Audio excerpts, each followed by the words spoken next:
ಈ ವಿಡಿಯೋ ನೋಡೋ ದೇವ್ರುಗಳಿಗೆಲ್ಲ ನಮಸ್ಕಾರ. ಈ ಹಿಂದೆ ವಿಡಿಯೋದಲ್ಲಿ ಹೆಂಗೆ ಕಾಡಲ್ಲೆಲ್ಲ ಹೋಗಿ ಎಲೆ ತಗೊಬಂದೆ ಅಂತ ತೋರಿಸಿದ್ದೆ. ತಂದಮೇಲೆ ಚೆನ್ನಾಗಿ ತೊಳ್ಕೊಬೇಕು. ಎಂತಕ್ಕಂದರೆ ಈ ರೀತಿ ಹುಳ ಹಪ್ಪಟೆ ಎಲ್ಲ ಇರ್ತವೆ. ಈ ಹುಳ ಎಲ್ಲ ನಮ್ಮ ಕಾಡಲ್ಲೆಲ್ಲ ಪ್ರೀ ಮ್ಯೂಸಿಕ್ ಅಂತಾರಲ್ಲ, ಆ ಥರದ ಹುಳ ಇದು ಚಿಟ್ಟೆಯಾಗಿ ಹಾರೋಗಿರ್ತದೆ, ಅದ್ರದ್ದೆಲ್ಲ ಇರ್ತದೆ. ಹಾಗಾಗಿ ಆ ಥರದ್ದನ್ನೆಲ್ಲ ತೆಗೆದು ಘನ ಎಲೆ ನೋಡಿ ಚೆನ್ನಾಗಿ ತೊಳ್ಕೊಬೇಕು. ಒಂದು 7-8 ಸರಿ ಮಾತ್ರ ಚೆನ್ನಾಗಿ ತೊಳಿಬೇಕು. ಮಾತ್ರ ನೀರಲ್ಲಿ ಎಲೆ ಮಾತ್ರ ಭಾರಿ ಚೆನ್ನಾಗಿರ್ಬೇಕು. ಇಲ್ಲ ಅಂದ್ರೆ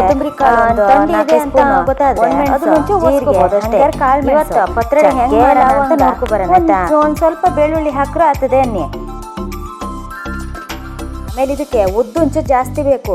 ಈಗ ಖಾರಕ್ಕೂ ಉದ್ದುಂಚು ಜಾಸ್ತಿ ಬೇಕು, ಆಮೇಲೆ ಒಗ್ಗರಣೆಗೂ ಉದ್ದುಂಚು ಜಾಸ್ತಿ ಬೇಕು. ಎಂತಕ್ಕಂದ್ರೆ ಉದ್ದಿನ ಘಮನೇ ಇದಕ್ಕಿರೋದು. ಇವೆಲ್ಲ ಚೆನ್ನಾಗಿ ಇದು ಮಾಡ್ಕೋಬೇಕು, ಕಡ್ಕೋಬೇಕು. ಆಮೇಲೆ ಒಂದು 5-6 ಗಂಟೆ ಕಾಲ ಅಕ್ಕಿ ನೆನೆಸಿಟ್ಕೋಬೇಕು. ನಮ್ಮಲ್ಲಿರೋದು ಇದೇ ಅಕ್ಕಿ. ನಾವು ಯಾವಾಗಲೂ ಸ್ವಲ್ಪ ಕೇಸ್ ಅಕ್ಕಿನೇ ಊಟ ಮಾಡೋದ್ರಿಂದ ನಾವು ಇದೇ ಅಕ್ಕಿನೇ ಯೂಸ್ ಮಾಡೋದು.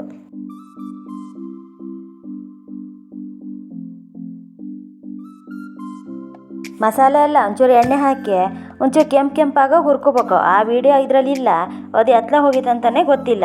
ಆಮೇಲೆ ಕಡ್ದೆಲ್ಲ ಆದಮೇಲೆ ಇದಕ್ಕೆ ಅರಿಶಿನ ಪುಡಿ, ಒಂಚೂರು ಹುಳಿ ಇದು ಹುಣಸೆ ಹಣ್ಣು ಅಂದರೆ ಆಗ್ತದೆ, ಲಿಂಬೆಹಣ್ಣಿನ ಗಾತ್ರದ ಹಾಕಿ ಈ ರೀತಿ ತರಿಯಾಗಿ ರುಬ್ಕೋಬೇಕು. ಅಕ್ಕಿ ಖಾರ ಎಲ್ಲ ಹಾಕಿ ರುಬ್ಬಿದ್ರೆ ಸರಿ ಆಗ್ತದೆ. ಆದರೆ ಒಂಚೂರು ತರಿ ಇರಲಿ ಅಂತಷ್ಟೇ. ಆಮೇಲೆ ಎಂತಿಲ್ಲ, ಒಂದು ಹಿಟ್ಟಿನ ಮಡಗಿ ತೊಗೊಂಡಾದ್ಮೇಲೆ ಅದೊಂಚೂರು ತೊಳ್ಕೊಂಡು ಆಮೇಲೆ ಎಲೆನ ಇದ್ರ ಮೇಲೆ ಇಡೋದು. ಇದು ಒಂಚೂರು ಬಾಯಿ ತುರಿಸ್ತದಲ್ಲ, ಹಾಗಾಗಿ ಒಂಚೂರು ಹುಳಿ ಒಂಚೂರು ಮುಂದಿರ್ಬೇಕತ್ತ. ನಾನು ಆಮೇಲೆ ಎಲೆ ಎಲ್ಲ ಚೆನ್ನಾಗಿ ತೊಳ್ಕೊಂಡಿದ್ದಲ್ಲ. ಕೆಲವರು ಇದನ್ನು ಒಣಬಟ್ಟೆಲಿ ಒರೆಸ್ಕೊತಾರೆ, ನಾನು ಇದನ್ನು ಒರೆಸ್ಕೊಳಲ್ಲ. ಹಿಂಗೆ ಎಲೆನ ಕೌಂಚಿ ಇಟ್ಕೊಂಡು ಅದ್ರ ಮೇಲೆ ನಾವು ಕಡ್ದಿಟ್ಟಿದ್ದು ಹಿಟ್ಟು ಮಿಕ್ಸ್ ಅದೆಯಲ್ಲ, ಖಾರ ಅಕ್ಕಿ ಎಲ್ಲ ಹಾಕಿದ್ದು. ಮತ್ತು ಕಾಯಿಗೆ ಹಾಕಬೇಡಿ, ಮತ್ತು ಕಾಯಿಗೆ ಹಾಕಿರ ಎಲ್ಲರೂ ಕಾಯಿ ಹಾಕ್ಬಾರ್ದು. ಹಾಗೆ ಕಡ್ದಿಟ್ಟಿರ್ತೀವಲ್ಲ ಅಕ್ಕಿನ, ಇದನ್ನೆಲ್ಲ ಚೆನ್ನಾಗಿ ಹಚ್ಚೋದು. ಹಿಂದ್ಗಡೆ ಸೊಪ್ಪಿನ ಹಿಂದ್ಗಡೆ ನಿಧಾನ ಹಚ್ಚಬೇಕು. ಎಂತ ಗೊತ್ತಾ, ಎಲ್ಲ ಕಡೆ ಹಿಡಿಬೇಕಲ್ಲ, ಇಲ್ಲಾಂದರೆ ಒಂಚೂರು ಬಾಯಿ ತೋರಿಸ್ತದ ಕಣ್ರಿ. ಇದು ಒಂದೊಂದೇ ಎಲೆಗೆ ನಿಧಾನ ಹಚ್ಚಿದ್ರೆ ಆಮೇಲೆ ಇದ್ರ ಹಿಂದ್ಗಡೆ ಮತ್ತೊಂದು ಎಲೆ ಕೌಂಚಿಡೋದು, ಆ ಎಲೆಗೆ ಹಚ್ಚೋದು. ಎಲ್ಲೆಲ್ಲಿ ಜಾಗ ಅದೆಯೋ ಅಲ್ಲೆಲ್ಲ ಕಡೆನೂ ಹಿಂಗೆ ಇಟ್ಟು ಹಚ್ಕೋಬೇಕು. ನೋಡಿ, ನಾ ಈಗ ಹಚ್ತಿದ್ದೀನಲ್ಲ, ಹಿಂಗೆ ಹಚ್ಬೇಕು, ಎಲ್ಲ ಕಡೆನೂ ಹಚ್ಬೇಕು. ಈಗ ಮಾಡದೇ ಇರೋ ಅಂಥ ವಿದ್ಯೆ ಏನಲ್ಲ ಬಿಡಿ. ಪತ್ರೊಡೆ ಎಲೆ ಸಿಕ್ಕರೆ ಎಲ್ಲರೂ ಮಾಡ್ಕೋಬೋದು. ಕೆಲವರು ಕೆಸಪ್ಪಲ್ಲೆಲ್ಲ ಮಾಡ್ತಾರಂತಪ್ಪ, ನನಗಂತೂ ಗೊತ್ತಿಲ್ಲ. ಆ ಥರ ಎಲ್ಲ ಮಾಡಿ ನಂಗೆ ಅಭ್ಯಾಸ ಇಲ್ಲ, ನಂಗೆ ಗೊತ್ತಿಲ್ಲ. ಆ ಥರದ್ದು ಮಾಡಿ ಚೆನ್ನಾಗಿದ್ರೆ ಬಾಯಿ ತುರಿಸ್ತಾ ಅಂದರೆ ಅದು ನಿಮ್ಮ ಪುಣ್ಯ. ಚೆನ್ನಾಗಿದ್ರೆ ತಿನ್ಕೋಬೋದು ಅನ್ನಿ.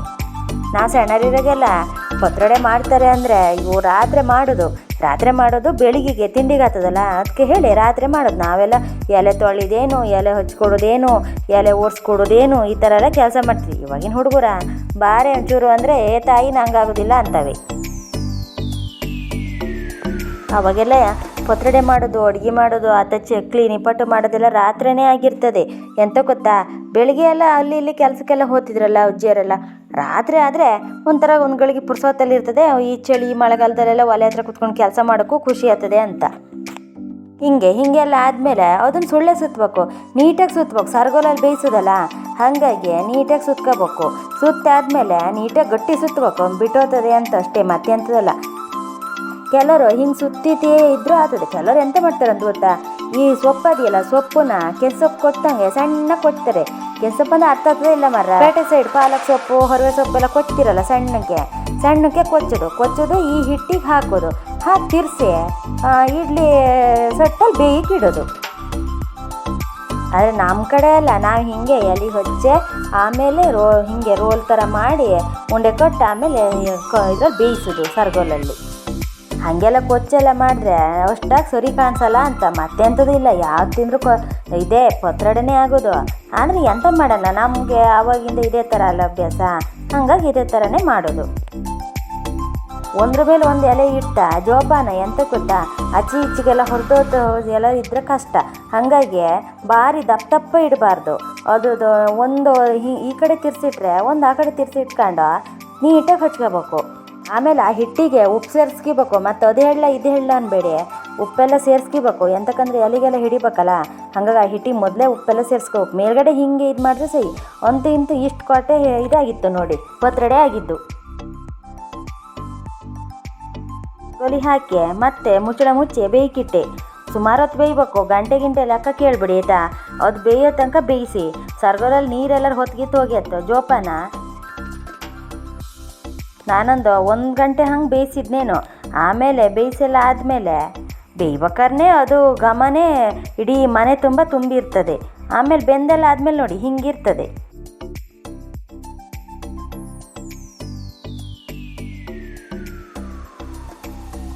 ಭಾರಿ ಘಮ ಅಂದರೆ ಭಾರಿ ಚೆನ್ನಾಗಿರ್ತದೆ. ಒಂಥರ ಕೆಂಪಗೆ ಒಂಥರ ಹಾಗೆ ತಿನ್ಬೋದು, ಏನು ತೊಂದರೆ ಇಲ್ಲ.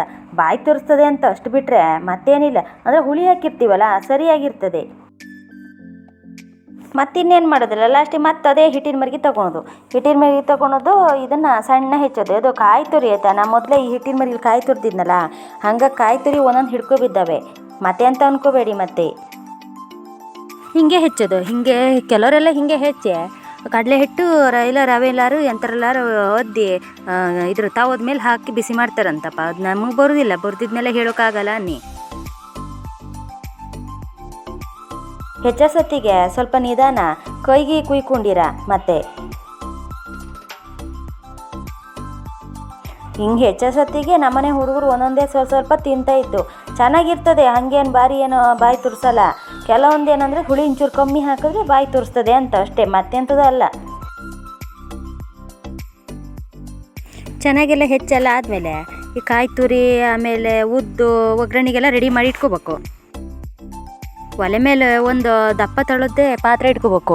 ಮತ್ತು ಸಣ್ಣ ಪಾತ್ರೆ ಎಲ್ಲ ಇಟ್ಕೊಂಡ್ರೆ ಅದು ಕಾಯಿ ತುರಿ ಎಲ್ಲ ಹಾಕ್ತೀವಲ್ಲ ಜಾಸ್ತಿ ಆಗ್ತದೆ. ಎಣ್ಣೆ ಹಾಕಬೇಕು. ಕೊಬ್ಬರಿ ಎಣ್ಣೆ ಹಾಕ್ರೇ ಚೆನ್ನಾಗಿ. ಒಳ್ಳೆಣ್ಣೆ ಹಾಕಿದ್ರೆ ಆಗ್ತದೆ ಅನ್ನಿ, ಆಗಲ್ಲ ಅಂತೇನಿಲ್ಲ. ಕೊಬ್ಬರಿ ಎಣ್ಣೆ ಹಾಕಿದ್ರೆ ಭಾರಿ ಚೆನ್ನಾಗತ್ತದೆ. ಎಷ್ಟು ಬೇಕೋ ಅಷ್ಟು ಎಣ್ಣೆ ಹಾಕ್ಕೊಂಡು ಆಮೇಲೆ ಅದಕ್ಕೆ ಸ್ವಲ್ಪ ಸಾಸಿವೆ ಹಾಕಬೇಕು. ಸಾಸಿವೆ ಒಂಚೂರು ಚಟಪಟ ಅನ್ನಲಿ ಅಲ್ಲಿ ತನಕ ಒಂಚೂರು ತಿರ್ಸಿ. ಸಾಸಿವೆ ಎಲ್ಲ ಚಟಪಟ ಅಂದಮೇಲೆ ಒಂದೆರಡು ಒಣಮೆಣಸು ಹಾಕೋದು. ಒಣಮೆಣಸು ಆಮೇಲೆ ಕರಿಬೇವು ಒಂಚೂರು ಜಾಸ್ತಿ ಹಾಕ್ಬೇಕು. ಮಾತ್ರ ಕರಿಬೇವು ಹಾಕಿದ್ರೆ ಆರೋಗ್ಯಕ್ಕೂ ಒಳ್ಳೆಯದು, ತಿನ್ನೋಕ್ಕೂ ಚೆನ್ನಾಗಿರ್ತದೆ. ಇದ್ರ ಘಮ ಇದು ಕಾಡು ಕರಿಬೇವು, ನಮ್ದೇನು ಪೇಟೆದಲ್ಲ, ಹಾಗಾಗಿ ಭಾರಿ ಪರಿಮಳ. ಎಲ್ಲರ ಮನೆ ಹತ್ರನೂ ಕರಿಬೇವಿನ ಗಿಡ ಇರಬೇಕು ಅನ್ನಿ. ಹಾಗೆ ಇದೆಲ್ಲ ಆದಮೇಲೆ ಉದ್ದಿನ ಕಾಳು ಹಾಕಬೇಕು. ಉದ್ದಿನ ಕಾಳು ಸ್ವಲ್ಪ ಜಾಸ್ತಿ ಹಾಕಬೇಕು. ಉದ್ದಿನ ಕಾಳು ಜಾಸ್ತಿ ಹಾಕ್ತೀವಿ ಏನಾಗ್ತದೆ ಏನೋ ಅನ್ಕೋಬೇಡಿ, ಇದು ಚೆನ್ನಾಗೇ ಇರ್ತದೆ. ಸ್ವಲ್ಪ ಕೆಂಪುಗಾಗೋಲ್ಲವರೆಗೆ ಹುರಿಯಿರಿ. ಇದು ಈ ಪತ್ರೊಡೆ ಜೊತೆಗೆ ಉದ್ದಿನ ಕಾಳೇ ಚೆನ್ನಾಗಿರೋದು. ಚೆನ್ನಾಗಿ ಹುರಿದು ಅದು ಸ್ವಲ್ಪ ಕೆಂಪು ಆಗಿದ ತಕ್ಷಣವೇ ಇದಕ್ಕೆ ಕಡಲೆ ಬೀಜ ಹಾಕ್ಕೋಬೋದು. ಇಷ್ಟ ಇದ್ದರೆ ಕಡಲೆ ಬೀಜ ಹಾಕ್ಕೋಬೋದು, ಇಷ್ಟ ಇಲ್ದಿದ್ದರೂ ಬೇಡ ಅಂತ ಬಿಡ್ಬೋದು. ನಾವೆಲ್ಲ ಅವಾಗ ಬರೀ ಇದೇ ಪತ್ರೊಡೆ ಎಂತ ತಿನ್ನೋದು, ಮಧ್ಯೆ ಶೇಂಗಾ ಬೀಜಾರು ಇದ್ರಾರು ಚೆನ್ನಾಗಿ ಅಂತ ಹೇಳಿ ನಮ್ಮ ಅಮ್ಮ ಎಲ್ಲ ಹಾಕ್ಕೊಳ್ಳೋ, ಹಾಗಾಗಿ ಶೇಂಗಾ ಬೀಜ ಹಾಕ್ತೆ. ಇಷ್ಟ ಇದ್ದರೆ ಹಾಕ್ಕೊಳ್ಳಿ. ಪತ್ರೊಡೆ ಅಂದರೆ ಸುಮ್ಮನೆ ಆಗಲ್ಲ. ಹಿರಿಯರೆಲ್ಲ ಹೇಳ್ತಾರಲ್ಲ, ಒಂದೊಂದು ಅಡುಗೆಗೂ ಒಂದೊಂದು ಅರ್ಥ ಇರ್ತದೆ. ಬರೀದೆ ಕಾಡಲ್ಲಿ ಸಿಕ್ಕ ಸೊಪ್ಪು ಎಂತ ತಿಂತೀರಾ ಅಂತಾರೆ ಕೆಲವರು. ಆದರೆ ಅದರಿಂದನೇ ನಮ್ಮ ಜೀವನ ಎಲ್ಲ ಸುಧಾರಿಸ್ತದೆ ಅನ್ನಿ, ಆರೋಗ್ಯಕ್ಕೂ ಒಳ್ಳೆಯದು. ಹಾಗಾಗಿ ಹಿಂದಿನ ಕಾಲದವರೆಲ್ಲ ಅವರು ವಯಸ್ಸಾದರೂ ಎಷ್ಟು ಗಟ್ಟಿಮುಟ್ಟಿಯಾಗಿರ್ತಾರೆ. ಅವರು ಅವಾಗ ಎಣ್ಣೆನೂ ಅಷ್ಟಾಗಿ ಬಳಸ್ತಿಲ್ಲ. ಹಾಗೆ ಬೇರೆ ಪೇಟೆ ತರಕಾರಿ ತಿಂಡಿ ಗಿಂಡಿನೂ ತಿನ್ನೋಕ್ಕಿಲ್ಲ ಅನ್ನಿ. ನಮ್ಮಂಗೆಲ್ಲ ಇವಾಗ ಒಂಥರ ಜೀವನ ಅಂದರೆ ಪಾರಂ ಕೋಳಿ ಬೆಳೆದಂಗೆ ಆಗಿದೆ. ಅದಾದಮೇಲೆ ಈರುಳ್ಳಿ ಹಾಕ್ಕೊಳ್ಳಿ. ಈರುಳ್ಳಿ ನಾನಿಲ್ಲಿ ಲೆಕ್ಕ ಅಂತ ಹೇಳಲ್ಲ, ಒಂದು 6-7 ಈರುಳ್ಳಿ ಹೆಚ್ಚಿನಿ ಅನ್ನಿ. ಎಂತಕ್ಕಂದರೆ ಈರುಳ್ಳಿ ಕರಂ ಅಂತ ಸಿಗ್ತಾ ಇದ್ದರೆ ತಿನ್ನೋಕ್ಕೆ ಒಂಥರ ಚೆನ್ನಾಗಿರ್ತದೆ. ಈರುಳ್ಳಿ ಬೇಯಾಗನೆ ಒಂಚೂರು ಉಪ್ಪು ಹಾಕ್ಕೋಬೇಕು. ಯಾಕಂದರೆ ಈರುಳ್ಳಿಗೆ ಶೇಂಗಾ ಬೀಜಕ್ಕೆಲ್ಲ ಒಂಚೂರು ಉಪ್ಪು ಹಾಕಿದ್ರೇ ಚೆನ್ನಾಗಿ ಬೇಗ ಬೇಯ್ತದೆ, ಆಮೇಲೆ ರುಚಿನೂ ಚೆನ್ನಾಗಿರುತ್ತೆ ಅಂತ. ಎಲ್ಲ ಆದಮೇಲೆ ಹೆಚ್ಚಿಟ್ಕೊಂಡಿರೋ ಪತ್ರೊಡೆನ ತೆಗೆದು ಅದಕ್ಕೆ ಹಾಕಬೇಕು. ಅದಕ್ಕೆ ಹಾಕಿದ ತಕ್ಷಣವೇ ಆಮೇಲೆ ಕಾಯಿ ತುರಿ ಇರ್ತದಲ್ಲ, ಕಾಯಿ ತುರಿನೂ ಅದಕ್ಕೆ ಸೇರಿಸ್ಕೋಬೇಕು. ಯಾವಾಗಲೂ ಹಸಿಕಾಯಿ ತುರಿನೇ ಹಾಕಿ. ಯಾಕಂದರೆ ಒಣ ಕೊಬ್ಬರಿ ಹಾಕಿದ್ರೆ ಅಷ್ಟೊಂದು ರುಚಿ ಅನಿಸಲ್ಲ. ಹಸಿಕಾಯಿ ಹಾಕಿದ್ರೆ ಒಂಥರ ಬಾಯಿಗೂ ಸಿಕ್ಕಿದಾಗ ತುಂಬ ಚೆನ್ನಾಗಿರ್ತದೆ. ಕಾಯಿ, ಈರುಳ್ಳಿ ಮತ್ತು ಉದ್ದಿನಬೇಳೆ ಇವೇ 3 ಇದಕ್ಕೆ ಜಾಸ್ತಿ ಬೇಕಾಗಿರೋದು. ವರ್ಷದಲ್ಲಿ ಒಂದ್ಸರಿನಾರು ಪತ್ರೊಡೆ ಮಾಡ್ಕೊಂಡು ತಿನ್ಬೇಕು ಅಂತಾರೆ. ಎಂತ ಗೊತ್ತಾ, ಹೊಟ್ಟೆ ಒಳಗಡೆ ಇರೋ ಕೂದಲು ಏನಾರಿದ್ರೆ, ಕೆಟ್ಟ ಅಂಶ ಏನಾರಿದ್ರೆ ಇವೆಲ್ಲ ಹೋಗ್ತದೆ ಅಂತ. ಮಕ್ಕಳು ಮರಿಗೆಲ್ಲ ಇದು ಭಾರಿ ಒಳ್ಳೆಯದು. ಹಾಗೆ ಇದ್ರ ಜೊತೆಗೆ 1-2 ಚಮಚ ಆಗೋಷ್ಟು ಬೆಲ್ಲನೂ ಹಾಕ್ಕೊಂಡಿನಿ. ಬೆಲ್ಲ ಹಾಕಿದ್ರೆ ಭಾರಿ ಸಿಹಿ ಏನು ಆಗಲ್ಲ, ಆದರೆ ಇದು ಭಾರಿ ತಿನ್ನಾಗ ಅದ್ರ ರುಚಿನ ಮತ್ತೊಂದು 2 ಪಟ್ಟು ಹೆಚ್ಚು ಮಾಡ್ತದೆ ಅಷ್ಟೇ. ಅಂತೂ ಅಂತೂ ಇಂತೂ ಮಾತಾಡ್ತಾ ಪತ್ರೊಡೆ ಆಗೇ ಹೊತ್ತು ಅನ್ನಿ. ನಮ್ಮನೇಲಿ ಅವಾಗೆಲ್ಲ ಪತ್ರೊಡೆನ ರಾತ್ರಿನೇ ಮಾಡಿ ಬೆಳಗ್ಗೆ ತಿಂಡಿಗೆ ತಿಂದ್ಬಿಡ್ತಿದ್ವಿ. ಬೆಳಗ್ಗೆ ತಿಂಡಿ ತಿಂದರೆ ಸಂಜೆ ಅಷ್ಟೊತ್ತಿಗೆ ಹೊಟ್ಟೆಲಿರೋ ಕೆಟ್ಟಂಶ ಎಲ್ಲ ಹೋಗೋದು ಅಂತ ನಮ್ಮ ಅಜ್ಜಿ ಹೇಳೋಳು. ಈ ಟೈಮಲ್ಲಿ ಉಪ್ಪು ಏನಾದ್ರು ಬೇಕಾದರೆ ಹಾಕ್ಕೋಬೋದು, ಹುಳಿಗೆ ಆಮೇಲೆ ಹುಣಸೆಹಣ್ಣಿನ ರಸ ತೆಗೆದ್ಬೇಕಾದ್ರೆ ಹಾಕ್ಬೋದು. ನಾನು ಇದೆಲ್ಲ ಮಾಡಾದ್ಮೇಲೆ ನನ್ನ ಮಗನಿಗೆ ಕೊಟ್ಟು ತಿಂದು ನೋಡು ಚೆನ್ನಾಗಿದೆಯಾ ಕೇಳಿದೆ. ಅವನು ತಿಂದ್ಬಿಟ್ಟು ಅಮ್ಮ ಸೂಪರ್ ಉಂಟು ಅಂತ ಹೇಳ್ದ. ಮಕ್ಕಳಿಗೆಲ್ಲ ತುಂಬ ಇಷ್ಟ ಆಗೋದ್ರಿಂದ ಎಲ್ಲರೂ ಚೆನ್ನಾಗಿ ತಿನ್ಬೋದು ಇದನ್ನು.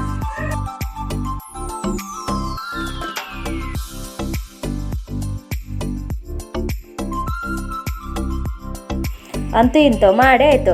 ಇನ್ನು ಕೆಲವರು ಇದೇ ಪತ್ರೊಡೆನ ಕುಯ್ದು ಇದೇ ರೀತಿ ತವದ ಮೇಲೆ ಹಾಕ್ತಾರೆ. ನಾನು ಯಾವಾಗಲೂ ಮಾಡಲ್ಲ, ಆದರೆ ಇವತ್ತು ನಿಮಗೆ ತೋರ್ಸೋಣ ಅಂತ ಮಾಡಿದಷ್ಟೇ. ಒಂದು ಸ್ವಲ್ಪ ತುಪ್ಪ ಹಾಕಿ ತವದ ಮೇಲೆ ಹಾಕಿದ್ದೆ. ಇದು ಕೂಡ ತಿನ್ನೋಕ್ಕೆ ಕರಮ್ ಕುರುಮ್ ಅಂತ ಚೆನ್ನಾಗೇ ಇರ್ತದೆ. ಕೆಲವರು ಕಡಲೆ ಹಿಟ್ಟಲ್ಲಿ ಏನೋ ಅದ್ದಿ ಹಾಕ್ತಾರಂತೆ, ಅದು ನನಗೆ ಗೊತ್ತಿಲ್ಲ. ನಾನು ಇವತ್ತು ಇದನ್ನು ಮಾಡಿದ್ದು ಫಸ್ಟ್ ಟೈಮ್. ಮಾತಾಡ್ತಾ ಇಷ್ಟೋ ತನಕ ಪತ್ರೊಡೆ ಮಾಡಿದ್ದೇ ಗೊತ್ತಾಗ್ಲ ಅನ್ನಿ. ಹಾಗೆ ಟೈಮು ಹೋತು. ಇನ್ನೇನಿಲ್ಲ, ನಿಮ್ಮನ್ನೆಲ್ಲ ಕಟ್ಟಾಕಬೇಕು, ನಾನು ತಿನ್ನಕ್ಕೆ ಬಿಡಬೇಕು. ಇನ್ನೊಂದು ವಿಡಿಯೋದಲ್ಲಿ ಸಿಗ್ತೀನಿ ಆಯಿತಾ.